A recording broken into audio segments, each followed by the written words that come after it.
I'm joined now by D.Forti from New York, who is a senior UN analyst at the International Crisis Group. So the United Nations is out of Mali. Why all this wrangling then over the timetable for their withdrawal? Moving peacekeepers is a very difficult process. You have to worry about the safety of the UN personnel first and foremost, to understand who's going to eventually take over the work that the UN is doing on the ground, from supporting political processes to helping humanitarian efforts, and ultimately how and where the Malian government will step up once the UN peacekeepers have left the country. So what is it that's likely to happen then? Because, of course, these military leaders have been criticising the United Nations peacekeeping force for many months now. They say that they've simply not done enough to stop the bloodshed in Mali. So how much of a difference would the withdrawal of this peacekeeping force make to the security situation there? Crisis Group understands that there will be significant risks for Mali and the Sahel as UN peacekeepers gradually leave. You're right in saying that the Malian government has made clear that they are ready and able to step up security operations in the region, and that they are also view that the UN has been a hindrance to their counterterrorism operations.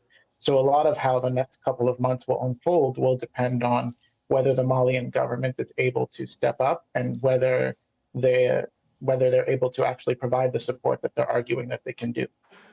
Well, it appears that they have other outside help in trying to stabilise the situation in their country. They've clearly made a decision to move away from the United Nations, from France and the West, and align themselves more with Russia. Yes, it's clear that Mali has shifted its geopolitical alliances and how it wants security support throughout its country. The UN peacekeeping was deployed in a particular context a decade ago alongside French partners and European partners. But UN peacekeeping is not a counterterrorism operation. But that's what the Malians have asked the UN to do, and it's led to this situation. Now, Mali believes that its security partners from Russia are able to provide that kind of support, and the UN is unable to do that.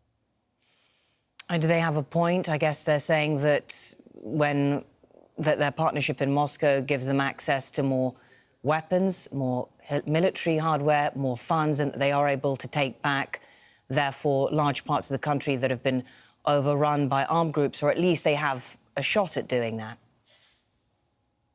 Crisis Group's view is that the partnership with Russia will ultimately be risky, but what's more important to understand is that UN peacekeeping is meant to serve a particular purpose, to support the political process, to protect civilians, and ultimately to help Mali move its path forward. This is if Mali has been asking the UN to do things that are beyond its mandate and what the purpose of UN peacekeeping is, then it's inappropriate for the peacekeepers to stay in the country. Thank you very much. D.Forti from the International Crisis Group.